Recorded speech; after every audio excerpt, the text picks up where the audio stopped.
Welcome to Spiker Sound. Auxiliary. Good morning. आवाज आ रही है बच्चों? ठीक है।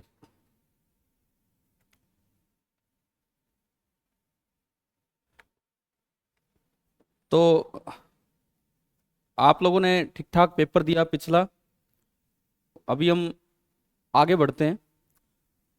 अगला जो हम जो पार्ट स्टार्ट कर रहे हैं, सेपरेट पार्ट है काइनेमेटिक्स का, बिल्कुल सेपरेट पार्ट। थोड़ा बहुत जो पीछे पड़ा उसका यूज हो सकता है, लेकिन कहीं हद तक एक सेपरेट सा पार्ट है। तो आज जो हम स्टार्ट करने वाले हैं दैट इज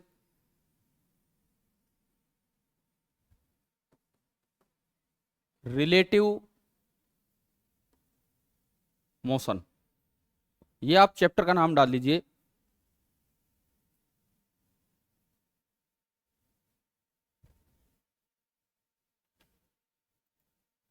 रिलेटिव मोशन।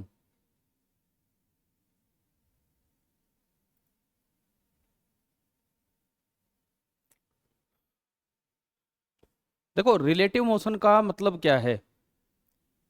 जो चल रहा है वो तो चल ही रहा है, पर देखने वाला भी मोशन में है।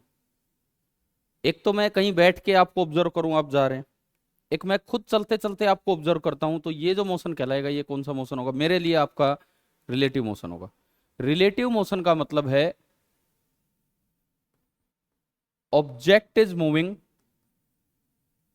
ऑब्जेक्ट तो मूव कर ही रहा है, but observer is also moving. Object is moving but observer is also moving. जो कोई ऑब्जर्व कर रहा होगा ना, वो भी चल रहा है, और वो चलते चलते किसी को देख रहा है।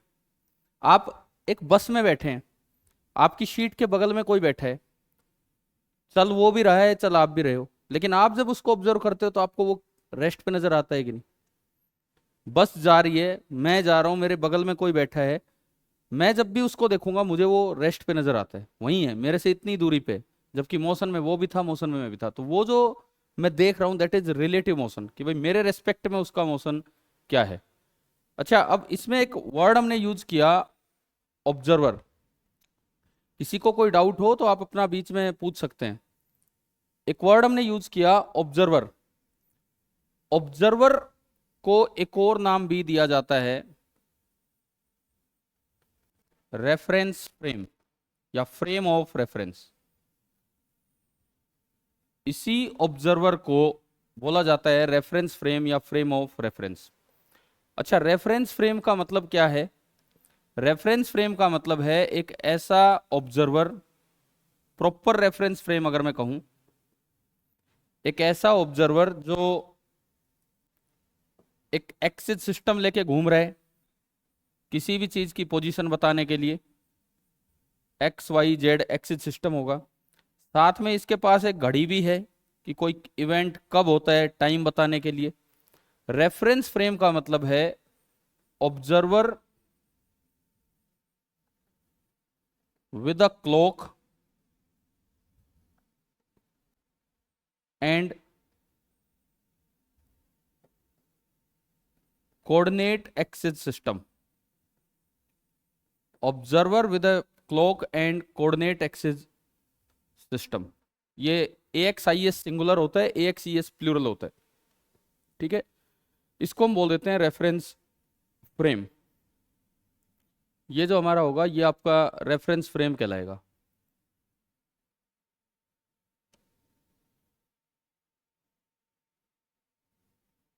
ठीक है, अगर देखो, अगर किसी को कोई डाउट आए बीच में, मैसेज भेजने की बजाय बोल देना, मैं उस स्क्रीन पे इतना नहीं देखूंगा, आप बोल देना जो भी हो ना, बीच बीच में अपना यस नो या कुछ भी मैं पूछूं तो आप जवाब देते रहे ना, वो स्पीकर है, मुझे सुनाई देगा जो भी है।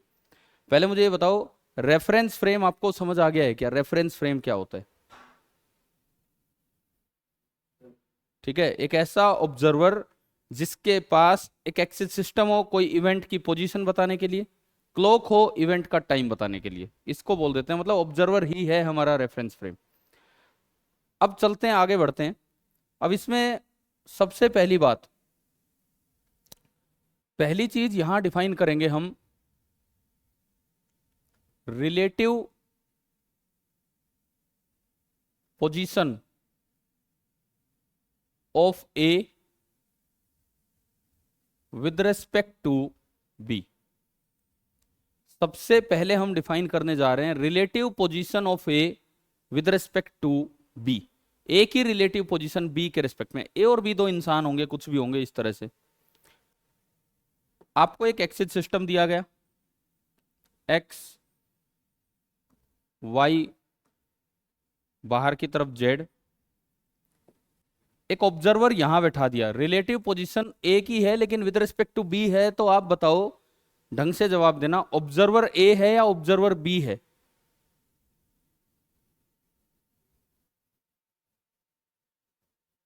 ऑब्जर्वर, यहां मेरे सामने जो बच्चा बैठा उन्होंने जवाब दे दिया है। आप भी बताओ भाई, ऑब्जर्वर ए है या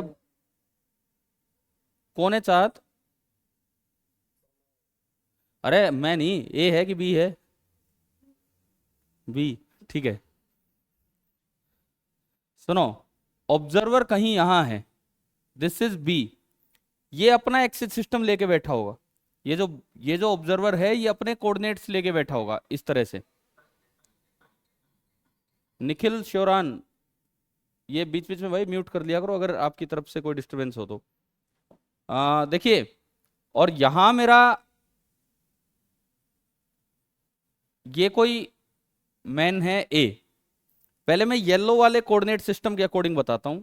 येलो वाले कोऑर्डिनेट सिस्टम के अकॉर्डिंग बी की पोजीशन मान लो x1 ना x2 y2 z2, x2 y2 z2, और ए की पोजीशन मान लो x1 y1 z1। तो मुझे बताना है relative position of A with respect to B. मतलब अगर बी देखे ए को तो बी को ए की पोजीशन क्या नजर आएगी ये बताना है। और इसका नाम होगा R of A, position vector of A with respect to B. इसका नाम होगा position vector of A with respect to B. ये होगा हमारा, ठीक है, position vector of A with respect to B. ये हम देखना चाह रहे होंगे यहां पे। अच्छा, इसके बाद सुनो कैसे निकालें इसको। येलो वाला जो एक्सिस सिस्टम है ग्राउंड के फ्रेम का है कहीं, मान लो ये है fix to ground, fixed at ground. ये कोई फ्रेम है जिसका ओरिजिन हमने फिक्स कर रखा है ग्राउंड पे। तो आप यूं बताओ, ये फ्रेम जब बी की पोजीशन बताएगा, मैंने लिख दिया आर बी। ये वाला फ्रेम, ग्राउंड वाला फ्रेम जब बी की पोजीशन बताएगा तो मैं लिखूंगा position vector of B with respect to ground. Position vector of B with respect to ground, इसको मैं बोलूंगा आर बी। और आर बी लिखा जाएगा x2 I cap plus y2 J cap plus z2 K cap. क्या हमें vector से ये लिखना आता है? क्या हमें वेक्टर से ये लिखना आता है? समझ आ गया है कैसे लिखा है? हाँ जी सचेत, बताओ ये क्लियर है क्या? ठीक है। उसके बाद अब मैं लिखूंगा पोजीशन वेक्टर ऑफ ए, कुछ नहीं बोला, मतलब विद रिस्पेक्ट टू ग्राउंड हम लिख रहे हैं। Position vector of A with respect to ground R ए।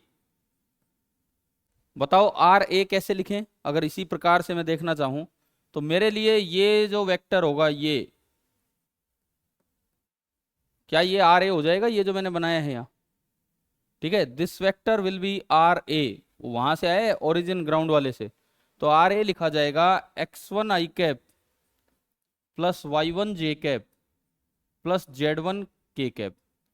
अब ये तो एब्सोल्यूट पोजीशंस हैं विद रिस्पेक्ट टू ग्राउंड। अब मैं लिखूंगा relative position, relative position of A with respect to B. मतलब ये रेड वाला आर ए बी मुझे देखना है, आर ए बी। तो ये मैं कैसे लिखूं, तो उसको देखते हैं अब हम। अब जो हम लिखना चाह रहे हैं that is position vector of B with respect to A, यानी कि मैं लिखना चाह रहा हूं R A with respect to B, ये मैं लिखना चाहता हूं। तो इसके लिए आप एक ट्रायंगल देखें, क्या आपको ऐसा कुछ बनता नजर आ रहा है कि ये ग्राउंड वाला ओरिजिन, ये वेक्टर आर बी, ये वेक्टर आर ए, और ये है आपका vector R A with respect to B. बताओ उससे ये बना कि नहीं, ये समझ आ रहा है? उसमें तो इंसान दिखा दिए, इतना ढंग से नहीं बन पाया, क्या उससे ये वेक्टर बनाना आ गया हमें?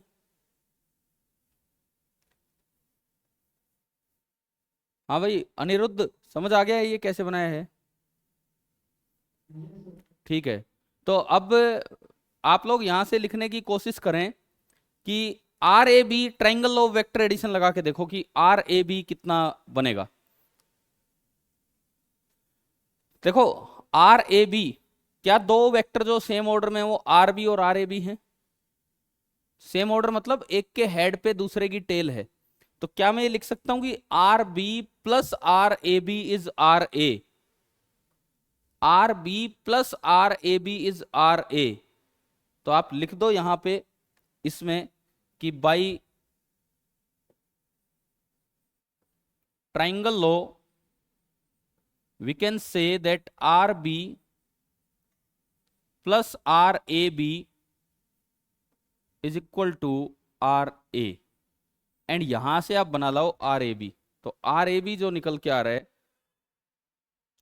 वो आपका फॉर्मूला बन के आया RA माइनस RB। तो सबसे पहले हमें रिलेटिव पोजीशन निकालनी आ गई, सबसे पहले हमें रिलेटिव पोजीशन निकालनी आ गई कि आर ए बी होगा R A minus R B, this is the relative position.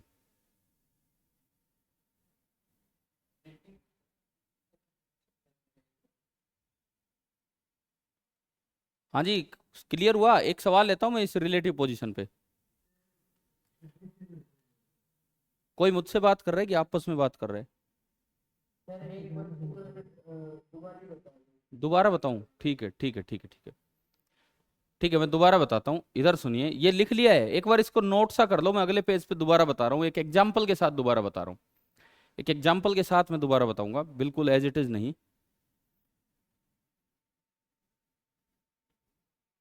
वैभव आपने आर टू में टॉप किया है वैभव?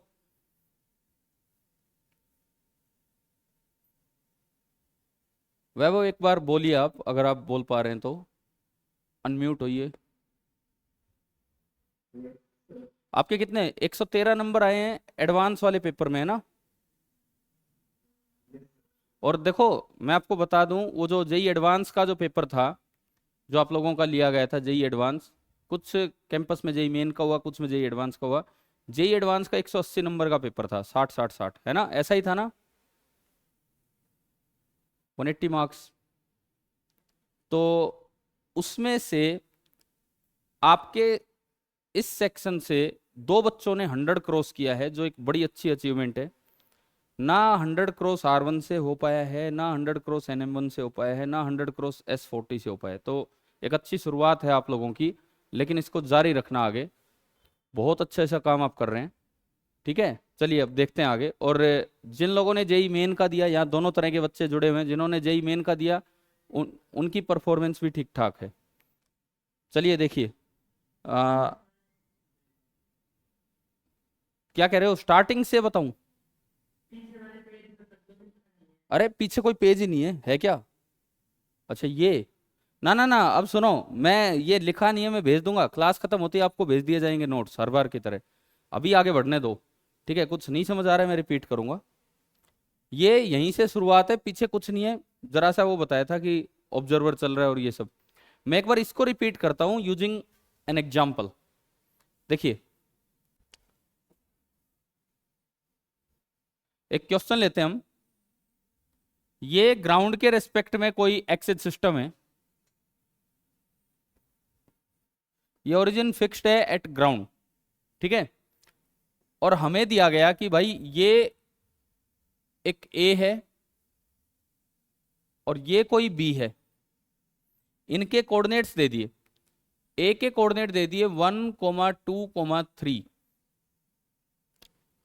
और बी के कोऑर्डिनेट दे दिए 2, 1 एंड -1, ये दे दिए। मीटर्स में है, ये पोजीशन मीटर में है। तो आपको निकालना है find position vector of A with respect to B. Suppose ये क्वेश्चन आ गया, मैं उसी पिछली चीज को रिपीट कर रहा हूं एक सवाल के बहाने, एक सवाल के थ्रू। उसी पिछली चीज को हम रिपीट करने जा रहे हैं एक सवाल के मदद से। आप लोग एक बार करें 2 मिनट कि क्या होना चाहिए, फिर मैं आंसर पे आता हूं। एक बार ट्राई कीजिए कि क्या होना चाहिए।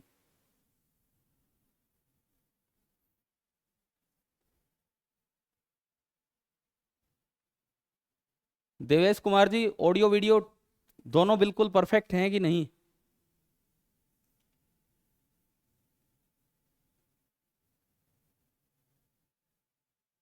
देवेश कुमार, सुना ही नहीं दिया मुझे कुछ, आपने जवाब दिया हो तो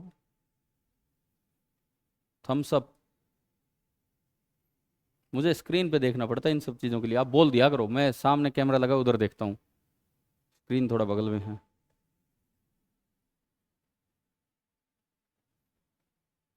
अच्छा, आ,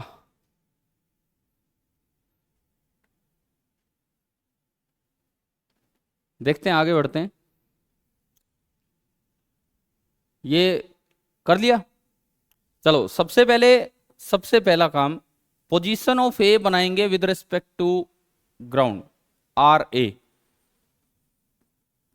जो बच्चा बोल रहा था रिपीट करने के लिए, वो ध्यान दे। सबसे पहले ए की पोजीशन अगर कोई ग्राउंड से देखता है तो वो ये है, और उस पोजीशन को मैं लिख पाऊंगा, आर ए को मैं लिख पाऊंगा आई कैप, मतलब 1 I cap plus 2 J cap plus 3 K cap. एक सेकंड यार, कौन कॉल कर रहा है? आप में से तो नहीं है? एक बार ना ये सवाल पूरा।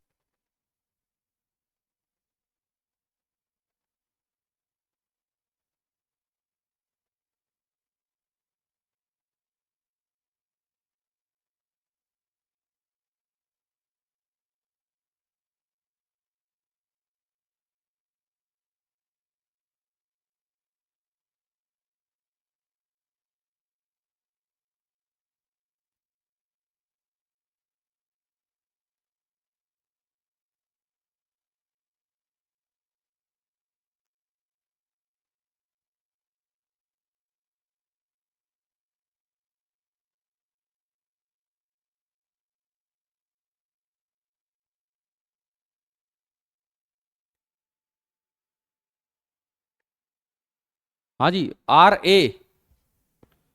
ए अगर मैं लिखना चाहूं तो ऐसे लिख दिया हमने। फिर अगर ग्राउंड से बैठा कोई आर बी देखता है, ग्राउंड से बैठा कोई बी को देख रहा है, तो वो लिखा जाएगा 2 I cap plus J cap minus के कैप। लेकिन हमसे जो पूछा गया है वो पूछा गया है position vector of A with respect to B. अगर बी जो है ना, बी वो ए को देखे तो उसको तो ये वेक्टर दिखेगा, और इसको नाम देना चाहिए position vector of A with respect to, ये पूछे। तो अब तो मैं फॉर्मूला पढ़ चुका, नहीं तो मैं ट्रायंगल लॉ लगाता, ट्रायंगल रूल से देखता कौन किस में जुड़ रहे। अभी तो मैं फॉर्मूला पढ़ चुका हूं कि आर ए बी होता है क्या, R A minus R B. तो यहां से अगर मैं आर ए बी निकालूं, यहां से अगर मैं आर ए बी निकालूं, तो आर ए बी होगा R A minus R B, तो I cap minus 2 I cap minus I cap, 2 J cap minus J cap plus J cap, 3 K cap और माइनस माइनस के cap, यानी कि plus का 4 के कैप। तो ये मेरा आर ए बी आ गया। तो रिलेटिव पोजीशन क्या होती है, कैसे निकलती है, समझ आ गया कि नहीं?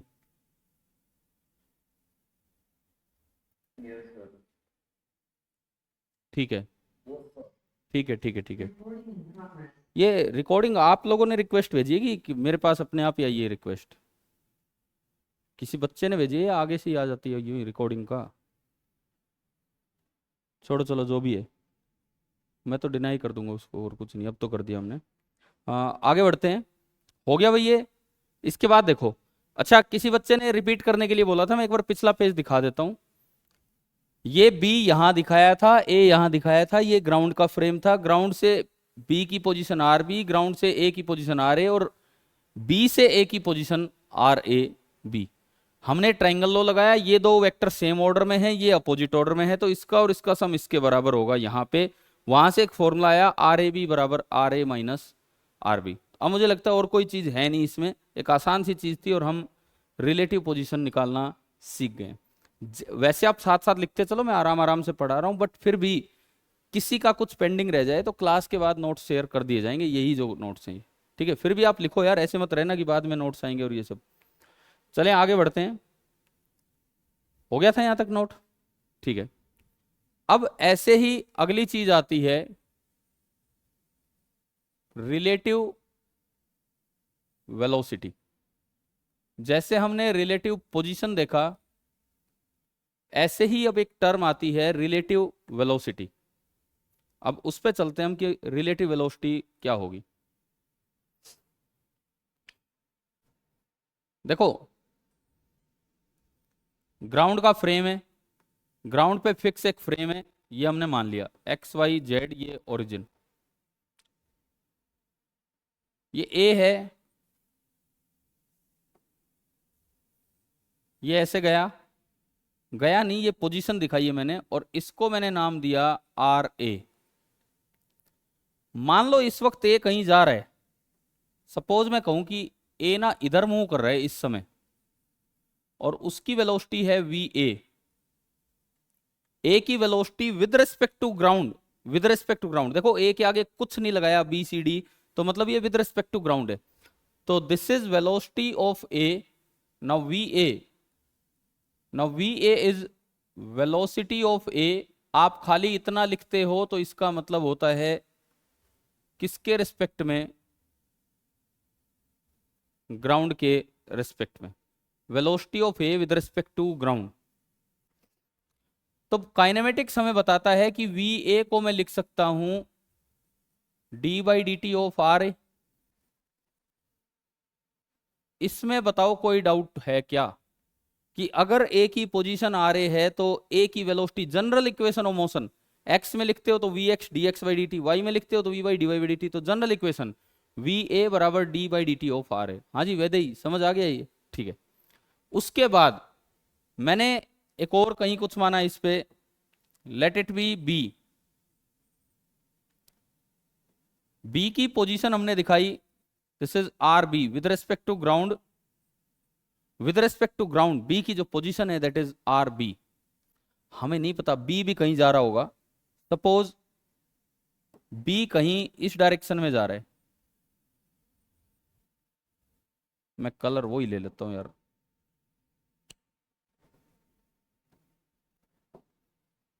बी सपोज इधर कहीं जा रहा है, और ये मैंने बोल दिया वी बी वेलोसिटी से जा रहा है, तो वी बी जो मैं लिख रहा हूं that is again velocity of B with respect to ground, and VB का मतलब है d by D T of R B, equation number 2। क्या ये दो बातें समझ आ गई है ना? दो बातें क्लियर है। अब मुझे निकालना है रिलेटिव वेलोसिटी। सपोज मैं निकालना चाह रहा हूं कि V A B, let V A B, V A B का मतलब हमने माना, वी ए बी का मतलब हमने माना कि velocity of A with respect to B. तो बताओ मैंने ऑब्जर्वर कौन बना दिया? अब कौन किसको देख रहा है इसमें? ए को देख रहा है, कौन देख रहा है? बी देख रहा है, बी को हमने ऑब्जर्वर बना दिया।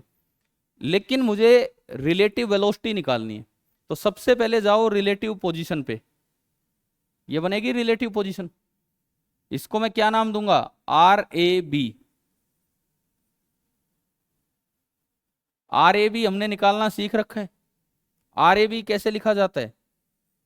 आर ए बी लिखने का तरीका होता है R A minus R B, ये आपका आ गया आर ए बी। ठीक है, अब ये जो है ना relative velocity of A with respect to B, kinematics हमें बताता है कि जिस तरह वी ए होता है D by D T of R A, V B होता है D by D T of R B, उसी तरह से वी ए बी क्या होगा, D by D T of R A B. समझ आ गया? वेलोसिटी होती है rate of change of position, relative velocity होगी rate of change of relative position. ठीक है, अब आर ए बी की वैल्यू ये रही, इक्वेशन नंबर 3 जो थी मैंने इसको इसमें यूज किया, इक्वेशन नंबर 3 को मैंने इसमें यूज किया, तो D by D T of ये बना क्या, R A minus R B. आ गया समझ? D by D T of R A minus R B, इसको अलग अलग डिफ्रेंशिएट कर लो, D by D T of R A minus D by D T of R B. अब D by D T of R A क्या है equation 1 से, V A, D by D T of R B क्या है, V B, तो ये आ गया V A minus V B. तो कुल मिला के मेरे पास रिलेटिव वेलोसिटी का भी एक फॉर्मूला आ गया, V A B is equal to V A minus V B. Relative velocity का एक फॉर्मूला आ गया, V A B is equal to V A minus V B. लिख लो ये, यहां तक ये समझ आया? अभी मैं इसका और मीनिंग बताऊंगा।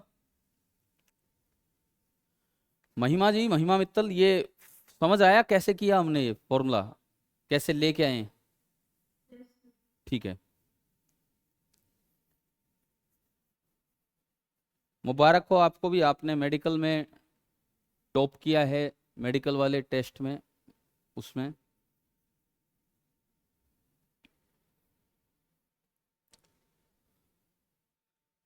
अब इसका लॉजिकल मीनिंग देखते हैं यार, ये जो फॉर्मूला आ गया वी ए बी बराबर V A minus V B, असल में इसका मीनिंग क्या है, कैसे फॉर्मूला आया? मैथमेटिकली तो चल के आ ही गया, अब फिजिकली इसका क्या मतलब है उसकी तरफ जाएंगे। नोट हो गया है? अब इधर देखें, अब जो हम देखना चाह रहे हैं that is physical meaning of V A B बराबर V A minus V B. अब हम इस रिलेशन के फिजिकल मीनिंग की तरफ जा रहे होंगे कि क्या क्या तो इसका मतलब है। Physical meaning of V A B बराबर V A minus V B, इसकी तरफ हम जा रहे हैं।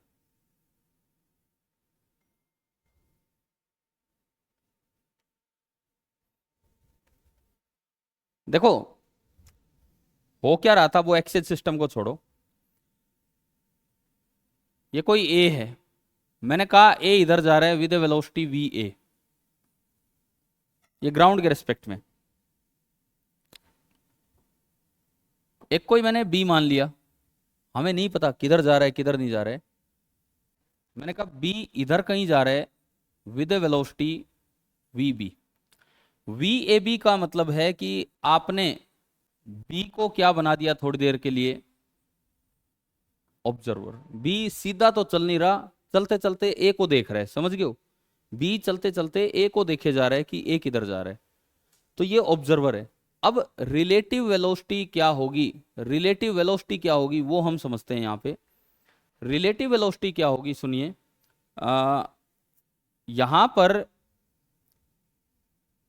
ऑब्जर्वर को रेस्ट पे ले आओ, ऑब्जर्वर हमेशा अपने आप को रेस्ट पे मान के चलता, भाई मैं कितनी तेज भाग रहा हूं, मेरा हाथ यही है, मैं जब भी देखूंगा मेरे को मेरा हाथ यही नजर आएगा, मैं जब भी देखूंगा मेरे को मेरा पैर यही नजर आएगा, इसका मतलब मुझे लगेगा कि मैं तो मेरे रेस्पेक्ट में रेस्ट पे हूं, मैं तो मेरे रेस्पेक्ट में चल ही नहीं रहा हूं।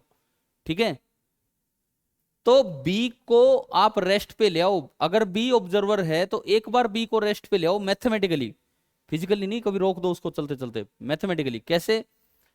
जो बी है ना उसमें अपोजिट डायरेक्शन में वो वेक्टर ऐड कर दो, अगर ये वेक्टर वी बी है तो आपने इसमें कितना ऐड किया, अगर ये वेक्टर वी बी है तो आपने इसमें कितना ऐड किया, माइनस वी बी। ठीक है, लेकिन मैथ्स कहता है कि एक सिचुएशन में एक इक्वेशन में आप एक साइड कुछ नहीं कर सकते, जैसे करते हैं multiplying 2 to both the sides, adding 2 on both side, समझ गए हो। तो सिचुएशन सेम रखनी है, तो इसमें माइनस वी भी ऐड किया है, तो इसमें भी आप क्या ऐड करोगे, माइनस वी भी, समझ आए। तो इसका मतलब सुनो, इसका मतलब क्या हुआ कि आपने थोड़ी देर के लिए बी की नेट वेलोसिटी बताओ कितनी बना दी, वीबी में माइनस वीबी जोड़ दिया, तो बी की नेट वेलोसिटी कितनी होगी, वीबी में माइनस वीबी जोड़ दिया 0, तो बी आ गया एट रेस्ट। अगर बी रेस्ट पे होता तो अब उसको देखो ए किधर जाता नजर आएगा, उसको ए में ना दो वेलोसिटी नजर आ रही है, एक तो इधर ये तो रिलेटिव वेलोसिटी थी ए की ग्राउंड के रेस्पेक्ट में, और एक उसमें जुड़ा बैठा है नीचे की तरफ, क्या, माइनस वी बी। तो जब बी देखेगा ना तो बी को दरअसल दो वेलोसिटीज का वेक्टर सम नजर आएगा, बी जब देखेगा तो बी को ए किधर जाता नजर आएगा, इन दोनों का वेक्टर सम, और इन दोनों का वेक्टर सम तो कहीं इधर बनेगा, इन दोनों का वेक्टर सम तो कहीं इधर बनेगा, तो ये होगी velocity of A with respect to B. देखो ए जा उधर रहा था, ए जा तो उधर रहा था, बी जा इधर रहा था, लेकिन जब बी चलते चलते देखेगा तो इसको ए उधर नहीं बल्कि इसको ए सीधा सा जाता नजर आएगा, यूं इस तरीके से, ठीक है। तो फिजिकल मीनिंग क्या है, फिजिकल मीनिंग ये है कि जब भी कभी आपको रिलेटिव वेलोसिटी निकालनी हो तो bring the observer to rest. Formula लगाएं ना लगाएं, आप इस तरीके से भी जा सकते हैं कि जब भी कभी आपको रिलेटिव वेलोसिटी निकालनी हो, रिलेटिव वेलोसिटी जब भी निकालनी हो, आप ऑब्जर्वर को किस पे ले आए, रेस्ट पे ले आए। कैसे लाएंगे, जो ऑब्जर्वर की वेलोसिटी अपोजिट डायरेक्शन में उतनी ऐड कर दो, उतनी उसमें ऐड की तो उतनी बाकियों में भी ऐड करनी पड़ेगी, और इस तरीके से ये रेस्ट पे आएगा।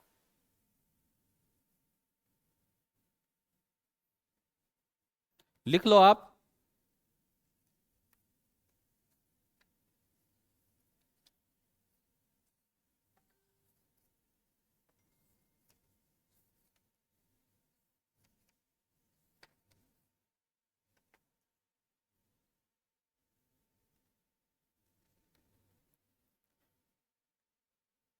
एक क्वेश्चन करते हैं अब इसको ना यूज करने के लिए, फिजिकल मीनिंग से यूज करने के लिए कि भाई क्या है ये रिलेटिव वेलोसिटी। चलो मैं आगे हूं, ठीक है, आगे देखते हैं अब इसमें। एक सवाल लिखिए, a boy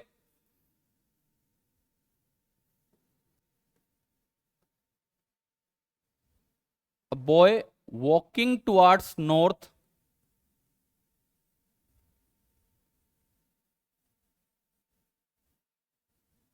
a boy walking towards north in a park, सुबह सुबह घूमने गया है कहीं पार्क में,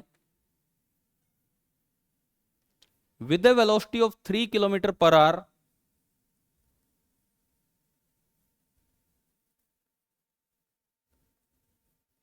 with a velocity of 3 kilometre per hour is observing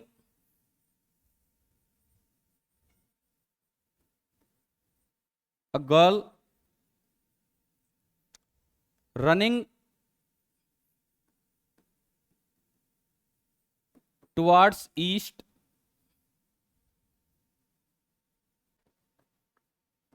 at a velocity of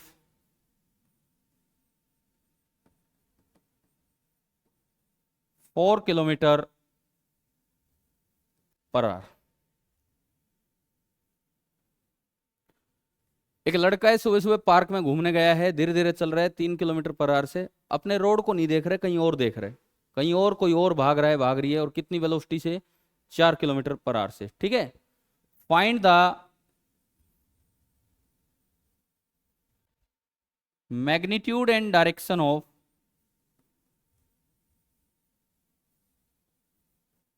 find the magnitude and direction of velocity of girl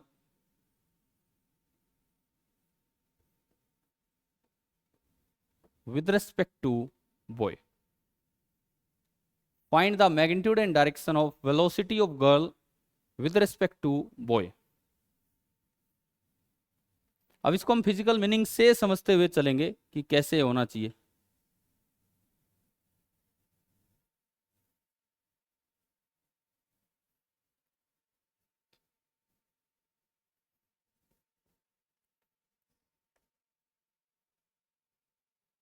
एक बार अपना diagram बनाओ, एक प्लेन बनाओ, ओरिजिन लो, उसमें कोई north south east waste type direction दिखाओ। Question लिख लिया है सभी ने?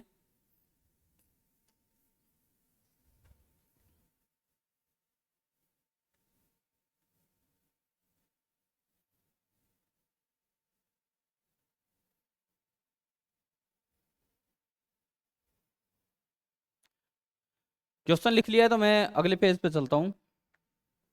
इसका सॉल्यूशन करने के लिए, इसका सॉल्यूशन बनाने के लिए हम नेक्स्ट पेज पे जा रहे हैं। मैंने ये डायरेक्शन दिखाई ईस्ट,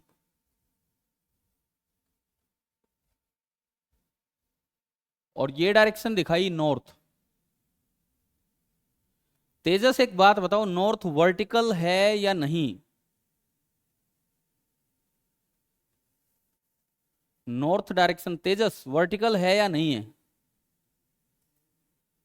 वर्टिकल है। अरे नॉर्थ कैसे वर्टिकल हो गई? वर्टिकल तो ऊपर होता है। एक बात बताओ, बाई चांस तुम्हारे घर का फेस नॉर्थ फेस्ड हो, बोलते नहीं है घर साउथ फेस्ड है, ईस्ट। मान लो आपके घर का फेस नॉर्थ है, नॉर्थ फेस्ट मकान है, तो क्या सीढ़ी लेके उतरते हो घर से? है कोई सीढ़ी रख रखी है भाई? नॉर्थ फेस्ट है तो मुझे तो ऊपर जाके और फिर छलांग लगानी है। नॉर्थ वर्टिकल कब से होने लग गया यार? North south east west these are horizontal directions. Vertical अलग चीज है, ये ऊपर नहीं है, ये सामने है, आगे है, ये दिमाग में रखना, ठीक है? ये नॉर्थ है, ये ईस्ट है, इस तरह से बच गया ये साउथ और ये वेस्ट। ये तो अक्सर हम दिखाते हैं इसे।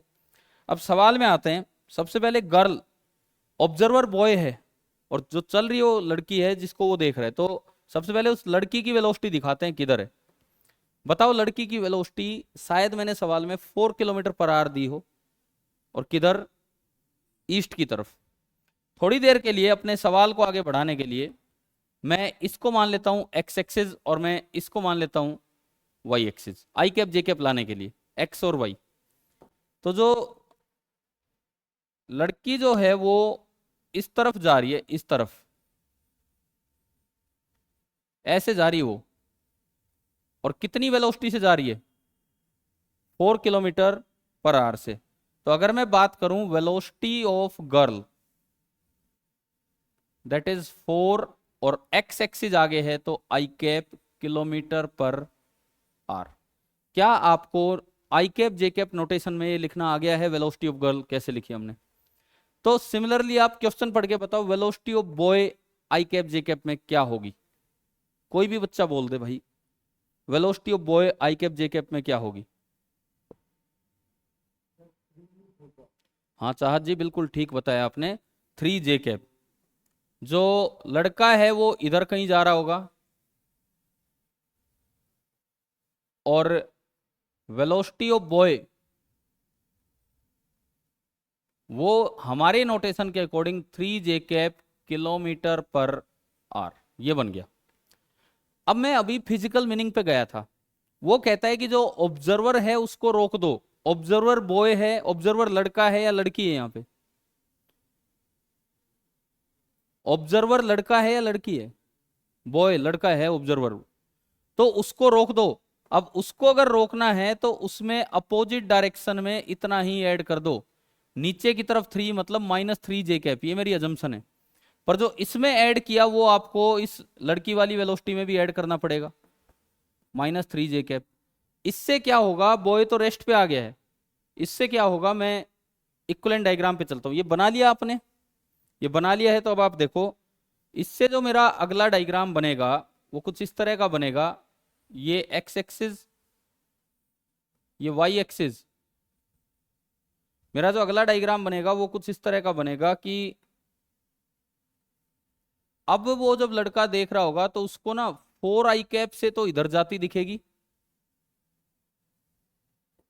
और -3 j कैप से साउथ की तरफ जाती दिखे। नीचे मत बोलना, नीचे कहाँ जाएगी, साउथ की तरफ। 4 i कैप से आगे और माइनस। और अब जो है ये सिचुएशन तब है जब आपने बॉय किस पे कर दिया है, एट रेस्ट। अगर लड़का रेस्ट पे होता तो उसको लड़की इन दो वेलोसिटी से भागती दिखती। जा तो लड़की रही थी केवल ईस्ट में, लेकिन जब ये खुद उधर जा रहा है तो इसको ये कहीं उधर जाती दिखेगी, उधर। समझ आ गया कि नहीं? तो अब अगर मैं इनका वेक्टर सम करूं, अब अगर मैं इनका वेक्टर सम करूं तो जो नेट वेलोसिटी बनेगी ये बनेगी। Now this is the velocity of girl with respect to boy. समझ आ गया? VAB की तरह मैंने लिखा VGB, velocity of girl with respect to boy. ये बताना था इसका मैग्नीट्यूड और इसकी डायरेक्शन। तो मैंने माना कि ये इसके साथ थीटा एंगल पे है। पहले एक बार डायरेक्शन बताओगे आप, ये कौन सी डायरेक्शन है? जैसे ये तो ईस्ट है, ये साउथ है, तो ये कौन सी डायरेक्शन है? South east. किसने जवाब दिया है? नहीं, सौर्य गुप्ता, आपने साउथ ईस्ट जवाब दिया है। साउथ ईस्ट बिल्कुल गलत जवाब है। एक तो ना मैं ये कहूंगा हर, हाँ चलो मैं बताता हूँ अभी। सबसे पहली बात, हर बच्चा आगे से ये जो जूम पे क्लास होती है, कोई अलग से मैसेज मत करो अपने नाम का, केवल आप अपनी जो मुझे नाम दिखे ना वो सही दिखे। आपके मम्मी पापा के नाम की बजाय आपका नाम दिखे कि भाई कौन बच्चा है, बस। मुझे और कुछ नहीं जानना किस क्लास के आप हो, मुझे नाम सही दिख जाए, मैं पहचान जाऊंगा कौन सा बच्चा है, इस तरह से। ठीक है, आज लगभग ठीक डाले हुए नाम। साउथ ईस्ट वाले सुनो अब। साउथ ईस्ट होता है जब बिल्कुल बीच में हो, बिल्कुल 45 डिग्री पे हो। ये 45 डिग्री पे नहीं है, एक साइड 4 है, एक साइड 3 है। तो अब सुनो, मैं दिखाता हूं यहाँ पे कि कैसे। पहली चीज, direction of V girl with respect to boy. आप यहां से टेन थीटा निकालो, टेन थीटा। ये लेंथ है 3, ये सामने वाली लेंथ, ये 3 है तो ये भी 3 है, ये 4 है, तो टेन थीटा हो गया 3/4। 3/4 तो कोई जाना पहचाना है क्या? 37 डिग्री होते हैं। यहां से अगर 37 ना होता तो हम लिखते टेन इनवर्स ऑफ 3/4। लेकिन अभी शायद हमें याद है, तो ये कितना हो गया? 37 डिग्री। अच्छा, ये कैसे लिखें 37 डिग्री? ये साउथ ईस्ट नहीं है, it is 37 degree south of east. South of east, east के 37 डिग्री साउथ की तरफ। तो ये जो एंगल लिखा जाएगा, ये लिखा जाएगा 37 डिग्री साउथ ऑफ ईस्ट। याद रखना, ईस्ट के 37 डिग्री साउथ की तरफ। या फिर इधर वाला एंगल बताते वो 53 डिग्री होता, तम बोलते 53 degree east of south, south के 53 डिग्री ईस्ट की तरफ। समझ गए? जिससे एंगल बता रहे हो वो बाद में आया है ईस्ट, और जिस तरफ जा रहे हो वो पहले आया। आप बताओ, डायरेक्शन बतानी आ गई। अब मैं बात करूं मैग्नीट्यूड, अब मैं बात करूं magnitude of velocity of girl with respect to boy. तो यार ये तो 90 डिग्री पे है, तो बहुत आसानी से निकल जाएगा। 90 डिग्री पे है तो VGB का मैग्नीट्यूड, वेक्टर साइन हटा देंगे हम। क्या ये बड़ी आसानी से हमें दिख रहा है कि नहीं? 3² + 4²। नहीं तो वेक्टर एडिशन वाला फॉर्मूला लगाते, अभी तो 90 डिग्री वाला लग गया। और ये आपका आया 5 km/h।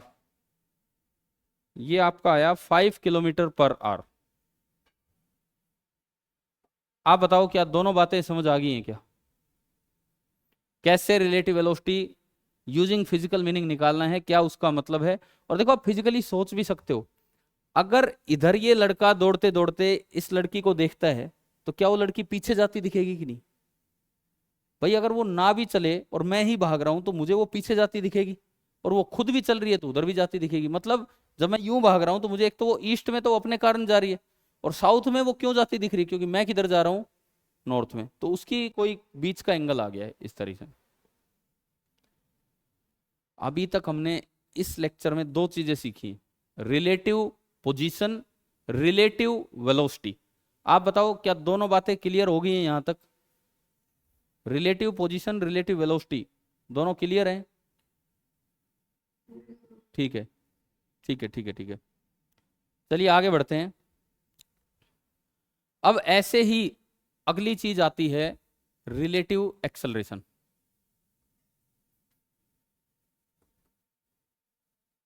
बिल्कुल ऐसे ही अगली चीज आती है रिलेटिव एक्सेलरेशन। कल हम चलेंगे इसके स्पेशल केसेस की तरफ, रेन प्रॉब्लम, रिवर प्रॉब्लम, इस तरह की जो स्पेशल आपके सिलेबस में भी लिखा हुआ है, अलग से पढ़ेंगे। लेकिन आज चल रहा है रिलेटिव का बेसिक, आज के लेक्चर में बिल्कुल बेसिक पार्ट, आसान पार्ट है, बेसिक पार्ट है। रिलेटिव एक्सेलरेशन, फिर से वही बात, उसी तरह की काम। Let A B, A B का मतलब मैं मानू acceleration of A with respect to B, acceleration of A with respect to B, ये है A B.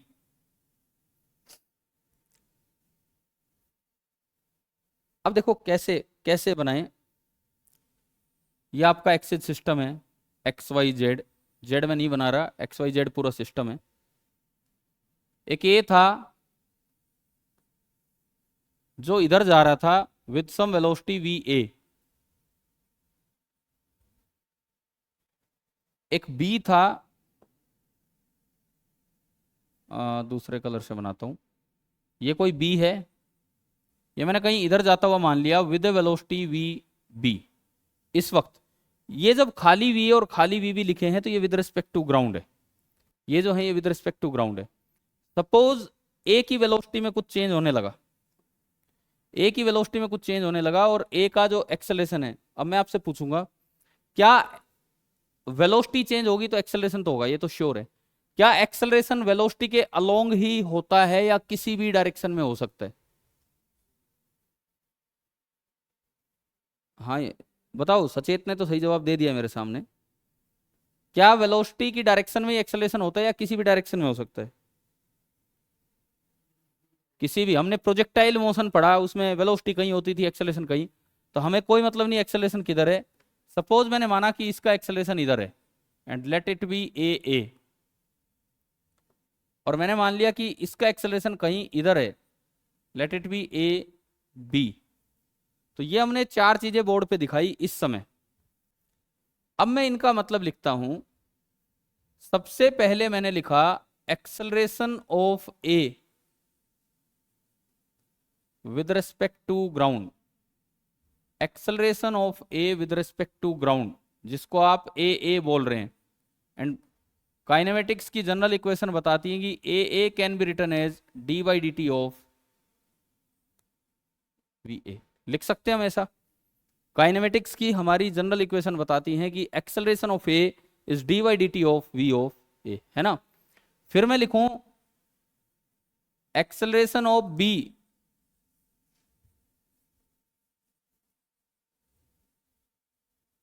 With respect to ground, तो काइनेमेटिक्स की जनरल इक्वेशन बताती है कि A B this will be D by D T of V B. और अगर मैं ए बी को लिखना चाहूं तो काइनेमेटिक्स की जनरल इक्वेशन हमें बताएगी कि A B can be written as D by D T of V A B. वैसे ही एक बात बताओ, ये पिछले में अभी यूज किया था बिल्कुल सेम ऐसा ही थोड़ी देर पहले, क्या करूं मैं इसके बाद? अब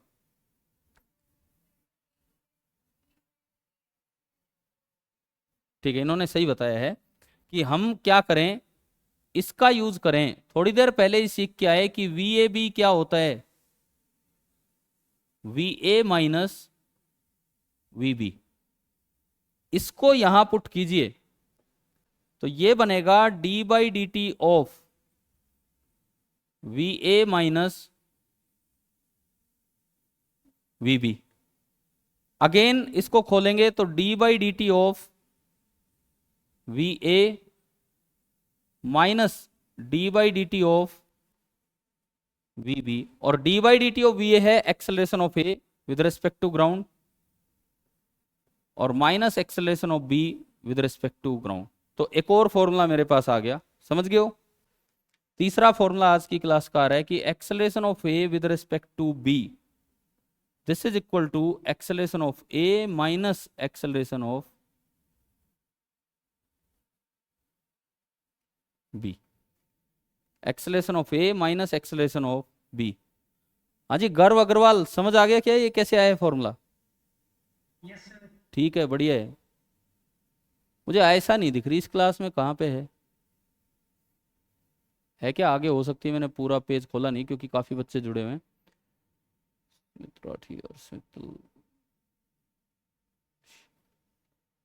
ऐसा आप हो क्लास में, मुझे तो नाम नजर नहीं आ रहा है।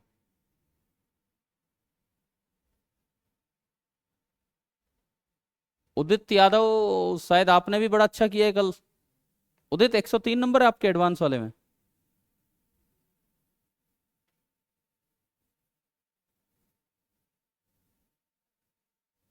चलो बोल नहीं रहे हैं, कोई बात नहीं। ठीक है भाई, देखो आगे बढ़ते हैं। ये फॉर्मूला आ गया ए बी का, ए माइनस ए बी। ठीक है, तो कुल मिलाकर मेरे पास अभी तक इस 1 घंटे में 3 रिजल्ट्स आए हैं। पिछला मैं बैक कर देता हूं, अगर किसी का बचा हुआ है तो देख ले पहले। कुछ हो गया ना सभी का?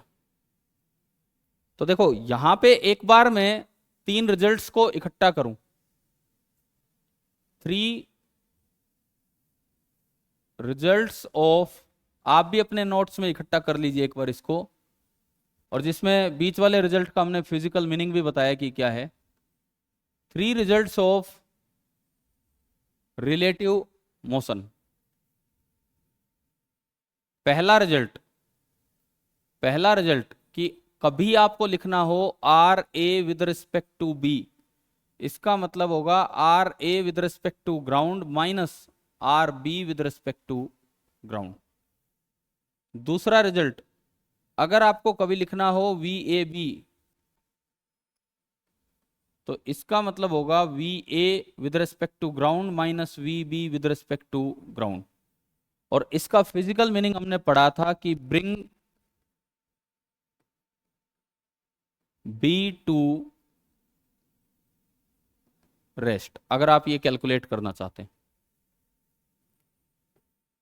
और तीसरा result, acceleration of A with respect to B, that is acceleration of A minus acceleration of B.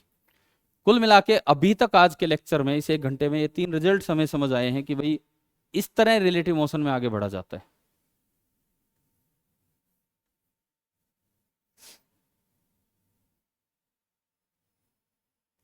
हाँ जी प्रशांत, समझ आ गए हैं तीनों?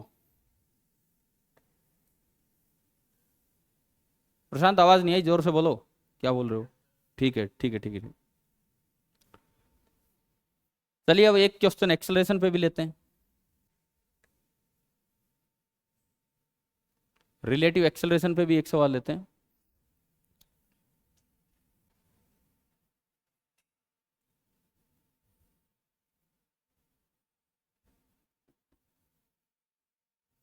एक ये कोई टावर है, यहां से एक पार्टिकल ए को फेंक दिया गया, ठीक है, और ये कुछ अपना ऐसा पाथ सा फॉलो करते हुए जा रहा होगा। यहां कोई और एक इससे ऊंचा टावर है,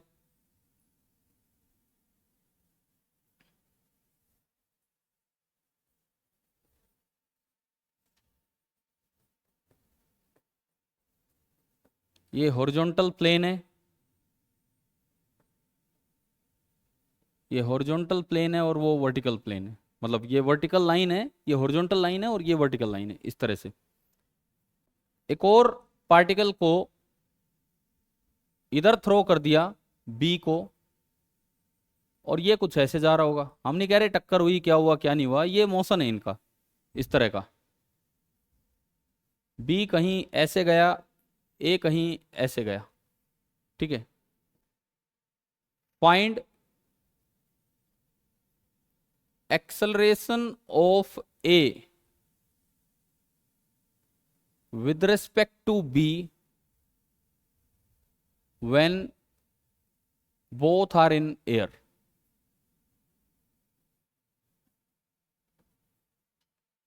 जब दोनों हवा में हैं तो आपको एक्सेलरेशन निकालनी है, कीजिए भाई इसको।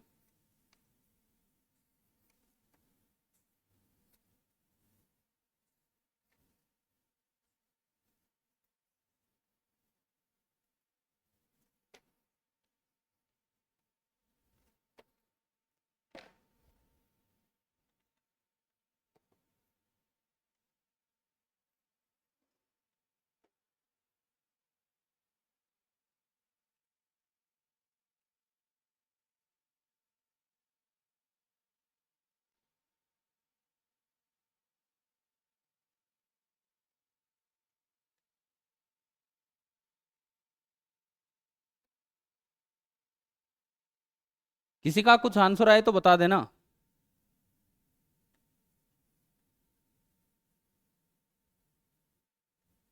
सौर्य गुप्ता ने मैसेज किया है 0। मैं बार बार बोलता हूँ, मैसेज मत करो, बोल दिया करो। मुझे मैसेज के लिए, मैं स्क्रीन सामने नहीं है, साइड में है, कभी ध्यान चला जाता है तो ठीक है, आप बोल दिया करो। सौर्य का आंसर आया है 0। हाँ जी, सौर्यवीर, सौर्य ने तो बता दिया, अब सौर्यवीर बताएगा।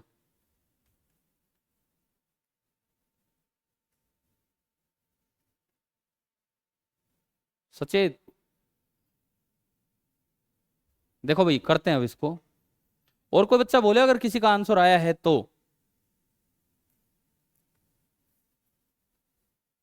आप दोनों, नहीं आया आंसर? अच्छा सुने, जब एक बॉडी फ्रीली फॉल कर रही है, क्वेश्चन बना लिया ना सभी ने?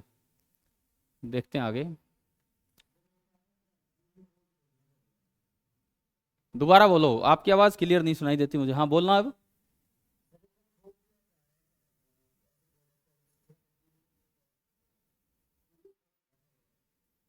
एक मिनट, मेरे को इतना समझ आया, इसको थ्रो किया जा रहा है एज ए प्रोजेक्टाइल। आगे बोलो क्या कह रहे हो। फ्री फॉल क्या होता है? फ्री फॉल होता क्या है? Free fall means motion under gravity. बिल्कुल फ्री फॉल हो रहा है भाई हवा में, और कोई फोर्स ही नहीं लग रहा है इस पे, सिंगल फोर्स लग रहा है mg। That is free fall. आप कूद जाओ छत से, आपका, आप कूदना मत, मैं वैसे कह रहा हूँ, मतलब कहीं से छलांग लगा दो, आपका फ्री फॉल ही है वो। फ्रीली फॉलिंग मोशन का मतलब है मोशन अंडर ग्रेविटी। हमने प्रोजेक्टाइल पूरा पढ़ लिया, हमने प्रोजेक्टाइल पूरा पढ़ लिया। देखो आ, पीछे जो दो, पहले मैं ए का मोशन दिखाता हूँ। ए का जो भी मोशन चलेगा, पूरे रास्ते ए की एक्सेलरेशन नीचे की तरफ ही रहनी है, और कितनी रहनी है? जी। नीचे की तरफ ही रहनी है, और कितनी रहनी है? जी रहनी है। सपोज थोड़ी देर के लिए मैं इस सिस्टम के लिए ये एक्स एक्सिस बोल दूं और ये वाई एक्सिस बोल दूं, तो फिक्स है, बिल्कुल फिक्स है, जो एक्सेलरेशन ऑफ ए होगा that will be G J cap.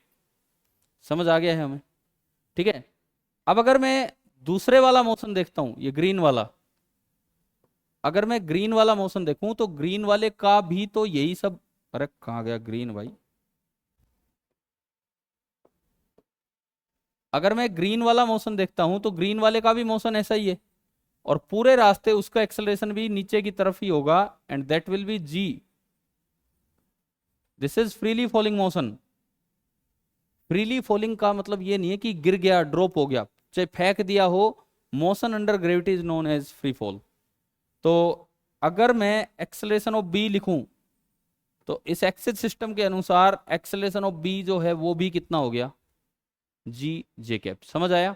अब जो हमने फॉर्मूला अभी पढ़ा था थोड़ी देर पहले, acceleration of A with respect to B, this is A minus A B, so this is G J cap minus G J cap, and ये आपका आया कितना? 0।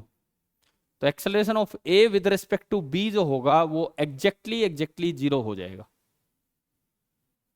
क्या ये समझ आ गया कि नहीं? हाँ जी चाहत जी, क्लियर हुआ? ठीक है। रानी आपको क्लियर हो गया ये किस तरह से 0 आया है?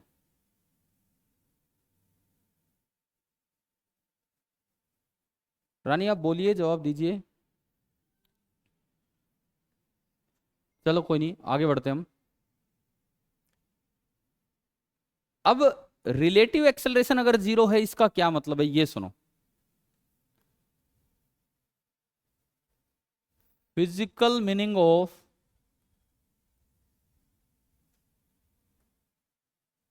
Physical meaning of A B बराबर जीरो।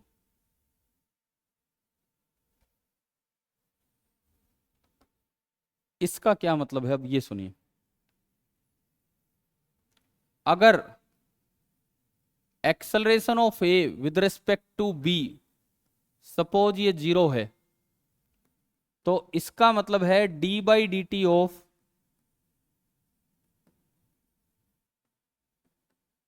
वी ए भी जीरो आ गया, है ना।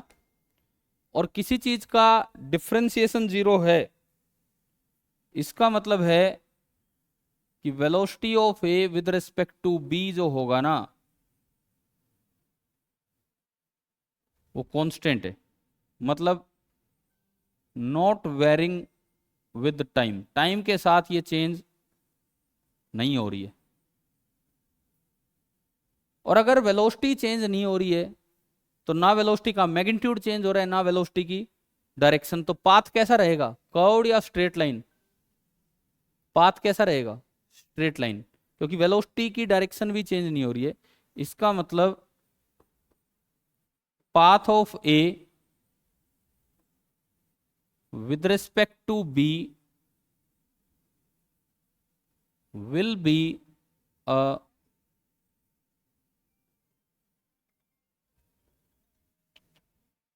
straight line। लिख लीजिए आप एक बार ये।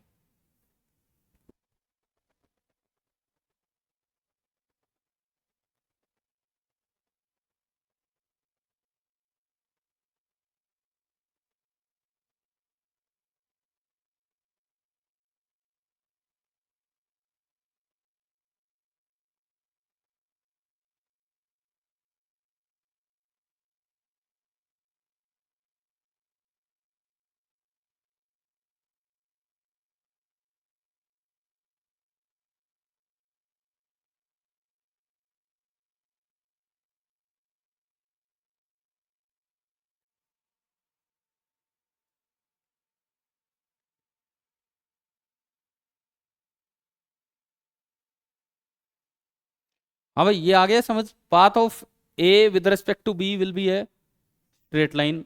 और दूसरी बात और क्या पता लगता है, motion of A with respect to B will be a uniform motion. और क्या पता लगता है, displacement of A with respect to B, acceleration तो है ही नहीं, तो इसका डायरेक्ट फॉर्मूला हो जाएगा velocity of A with respect to B into जो भी आपका टाइम इंटरवल है जब तक वो चला है, डेल्टा टी।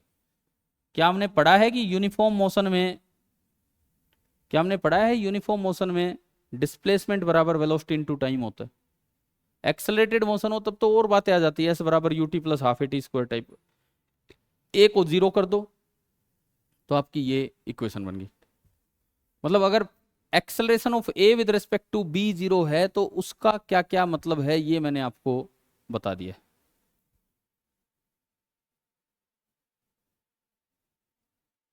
ठीक है, समझ आया कि नहीं आया बताओ। ठीक है, तो अगले सवाल का आप जवाब देंगे, what will be the shape of path of a projectile, what will be the shape of path of a projectile with respect to another projectile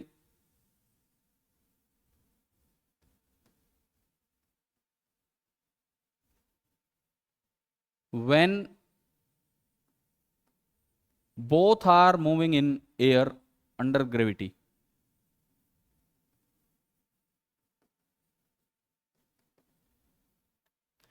when both are moving in air under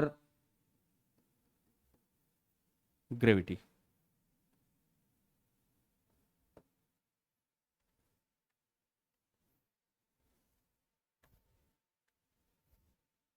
बताना भाई इसका answer.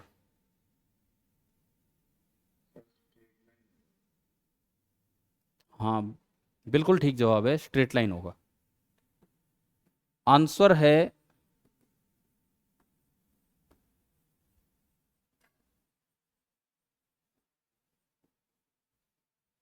है straight line. क्यों होगा straight line? अभी हमने पढ़ा था कि एक्सेलरेशन ऑफ ए जो है वो भी जी डाउनवर्ड, जी जे कैप मान लिया हमने, जे नीचे। एक्सेलरेशन ऑफ बी जो है वो भी जी डाउनवर्ड।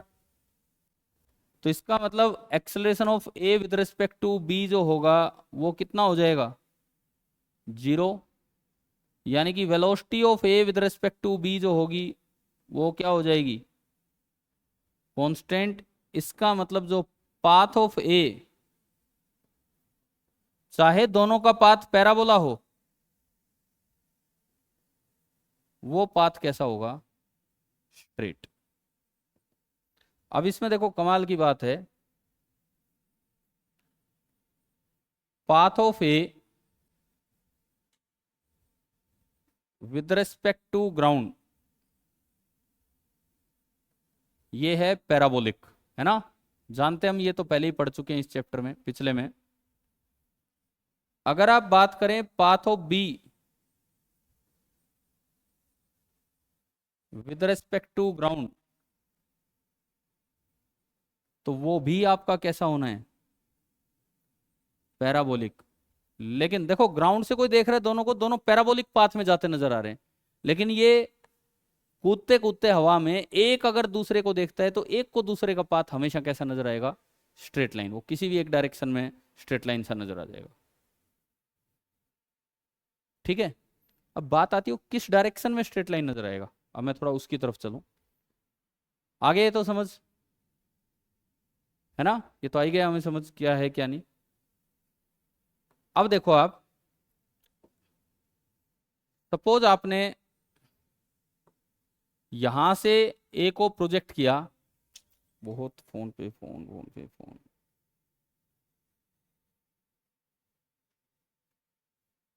एक मिनट रुकना भाई।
देखो हमने ए को थ्रो किया विद वेलोसिटी सम u1, ठीक है, और थोड़ा ऊंचाई से हमने बी को थ्रो किया विथ सम वेलोसिटी u2, इस तरह से। ठीक है, आपने ए के दो कंपोनेंट कर लिए। लेट दिस एंगल बी θ1, एक इधर एक इधर, तो u1 cos θ1 and u1 sin θ1। आपने बी की वेलोसिटी के भी दो कंपोनेंट कर लिए। Let this angle be θ2, u2 cos θ2 and u2 sin θ2। मैंने अपनी तरफ से एक एक्सिस सिस्टम मान लिया, let it be X axis, let it be Y axis. अब मैं ये निकालना चाह रहा हूं, अभी पिछले सवाल में आंसर हमने दिया कि पाथ स्ट्रेट होगा, लेकिन वो स्ट्रेट किस डायरेक्शन में होगा, अब हम उसकी तरफ जा रहे हैं। अगर मैं इनिशियल वेलोसिटी ए की लिखूं u1, उस सिस्टम के अकॉर्डिंग ये लिखा जाएगा u1 cos theta 1 I cap minus u1 sin theta 1 J cap. और अगर मैं एक्सेलरेशन लिखूं तो वो लिखा जाएगा only G J cap. Similarly अगर मैं इसकी बात करता हूं, पहले u2, इस सिस्टम के अकॉर्डिंग u2 लिखा जाएगा minus u2 cos theta 2 I cap and minus u2 sin theta 2 J cap. And a2 की मैं बात करूं a2, तो वो लिखा जाएगा जी जे कैप। पहले आप ये बताओ कि आपको ये दोनों लिखने आ गए हैं क्या, इनिशियल वेलोसिटी और a। अगर मैं a को देखता हूं, दोनों a को देखने के बाद पता लगा कि a of a with respect to b, ये तो आ रहा है 0, कट गए दोनों, तो अभी देखा ही था हमने। अगर मैं इन दोनों को देखता हूं, इसको और इसको, तो मुझे पता लगता है कि velocity, initial velocity of a with respect to b, that will be equal to ua minus ub। जब आप ua माइनस ub करोगे तो आई कैप में आई कैप घटेगा और जे कैप में जे कैप घटेगा। तो अगर आप देखते हो, और ये कांस्टेंट रहनी है क्योंकि एक्सेलरेशन है नहीं, ये कांस्टेंट रहनी है क्योंकि एक्सेलरेशन है नहीं, तो किसी भी वक्त अगर मैं velocity of A with respect to B लिखूं, किसी भी वक्त अगर मैं velocity of A with respect to B लिखूं, velocity of A with respect to B U A minus U B, तो आई में से आई घटाओ, आई में आई घटेगा तो जुड़ेगा। तो ये आया u1 cos theta 1 plus u2 cos theta 2 I cap, और जे में जे घटाओ, जब इसमें से वो घटाओगे तो वो प्लस हो जाएगा और ये माइनस, तो plus u2 sin theta 2 minus u1 sin theta 1 J cap. हाँ भाई, ये क्लियर हुआ यहां तक। अब मैं डायरेक्शन निकालना चाहूंगा कि वो जो अभी हमने लिखा था कि path of A with respect to B will be straight, तो किधर स्ट्रेट दिखेगा, अब मैं वो दिखाना चाहूंगा आपको। ये हमने ए लिया, ये हमने बी लिया, और अब हम उस पाथ को आइडेंटिफाई कर रहे हैं। यानी कि पीछे आपने लिखा था पाथ विल बी स्ट्रेट, तो अब हम कर रहे हैं आइडेंटिफिकेशन ऑफ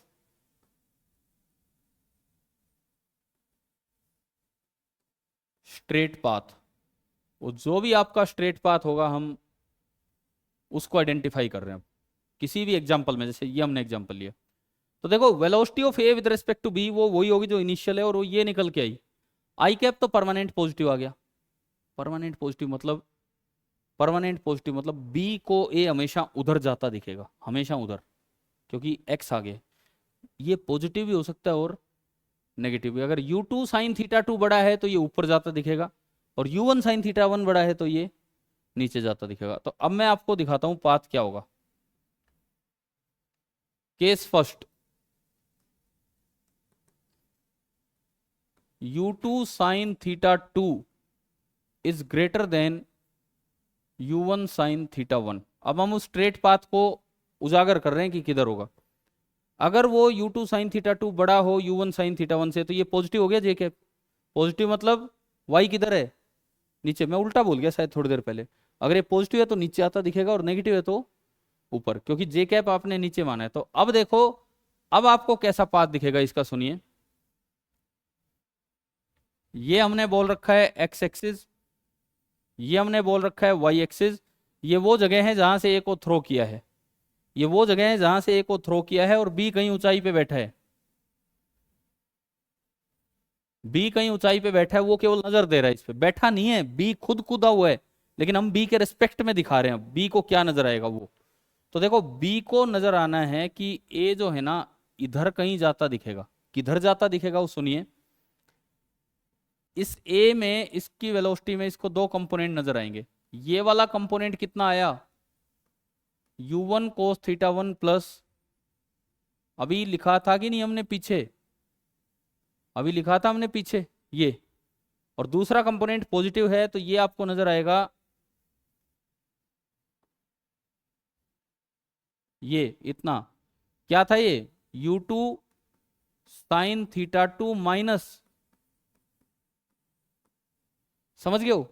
तो हॉरिजॉन्टल के साथ अगर ए किसी अल्फा एंगल पे चलता हुआ नजर आया तो लगातार ए इसी डायरेक्शन में जाता नजर आएगा उस बी को, उस बी की नजर से अगर ये देखा जाए तो ये जो पाथ है ना, ये पाथ कैसा होगा, straight path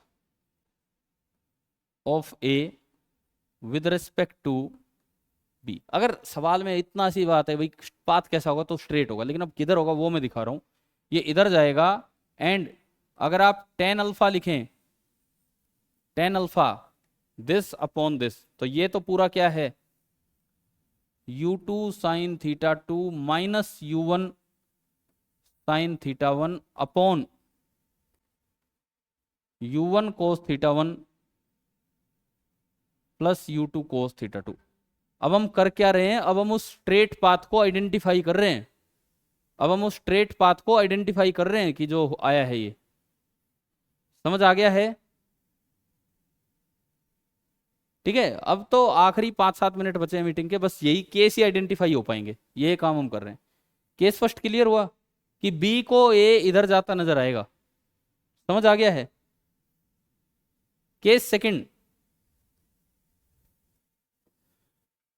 case second, case second में इसको बड़ा कर दो, u1 sine theta one is greater than u2 sine theta to, u1 sine theta one is greater than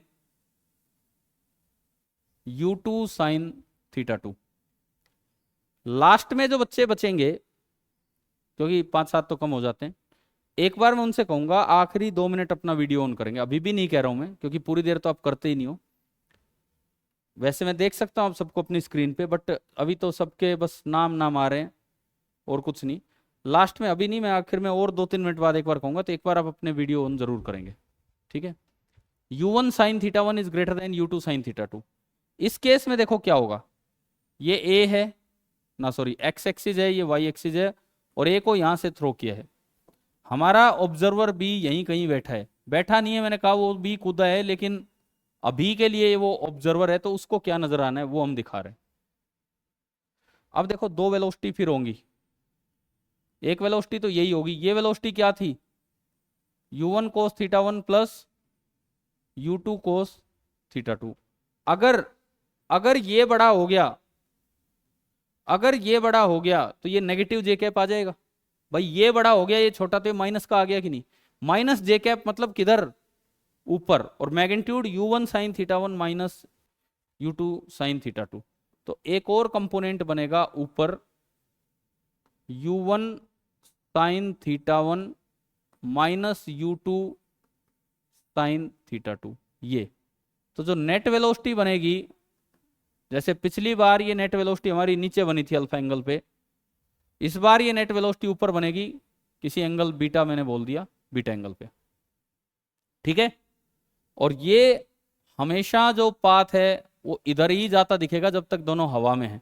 B की नजर से अगर आप देखोगे तो ये पाथ फिर से कैसा नजर आना है, straight path of A with respect to B. और अगर आप टेन बीटा निकाले तो निकल जाएगा दिस अपॉन दिस, ये अपॉन ये, या बीटा लिखें बीटा तो टेन इनवर्स ऑफ, या टेन बीटा लिखें तो डायरेक्ट टेन इनवर्स ऑफ, ये वाली लाइन है u1 sine theta one minus u2 sine theta two upon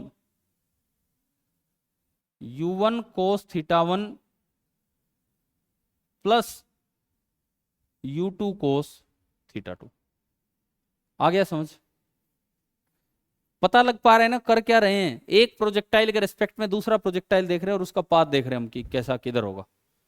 और एक आखिरी केस, इस क्लास का आखिरी टाइम है, आखिरी केस है case third, u1 sine theta one बराबर u2 साइन थीटा टू।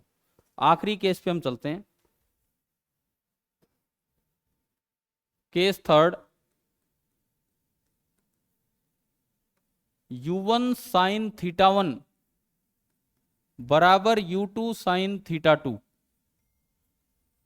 इस केस में अगर आप देखोगे तो जो velocity of A with respect to B बचेगी वो ये बचेगी u1 cos theta 1 plus u2 cos theta 2 I cap and plus 0 J cap. बस ये बची। यानी कि इस बार अगर आपको ए का मोशन दिखाना हो, किसको दिखाना हो, बी देख रहा है तो ए इधर जाता दिखेगा हॉरिजॉन्टली, केवल हॉरिजॉन्टली, वर्टिकल कोई वेलोसिटी नहीं है। कितनी वेलोसिटी से? u1 cos theta 1 plus constant velocity से चलता हुआ नजर आएगा और ये इसी डायरेक्शन में जाएगा। This will be straight path of A with respect to B. और अगर इसको चलते चलते कुछ समय हो गया है तो किसी डेल्टा टी टाइम में ये जो डिस्टेंस कवर करेगा, ये डिस्टेंस कवर करेगा u1 cos theta 1 plus u2 cos theta 2, constant velocity से चल रहा है, into delta T. Delta T time में इतनी डिस्टेंस ये कवर कर जाएगा a with respect to b। तो कुल मिला के क्लास समझ आ गई है, ठीक है ना? और हम आगे नहीं पढ़ेंगे। अब एक बार जाने से पहले आप लोग अपने वीडियो ऑन कीजिए, फिर हम क्लास ऑफ करेंगे। आप एक बार अपनी वीडियो ऑन कीजिए। देवेश, मोहित, तेजस, मैं एक बार शक्ल देखना चाहता हूं भाई आप सबकी। अनिरुद्ध, सौरी गुप्ता, मोहित, यंसु, सब तो कर ही नहीं रहे हैं। अरे 1 मिनट की बात है, बस फिर वीडियो ऑन करो और जाओ। हर्ष मित्तल, अल्पना, महिमा मित्तल, ठीक है, मैं जिनकी शक्ल देखता जा रहा हूं अब आप क्लास को लीव करते जाएं, ठीक है।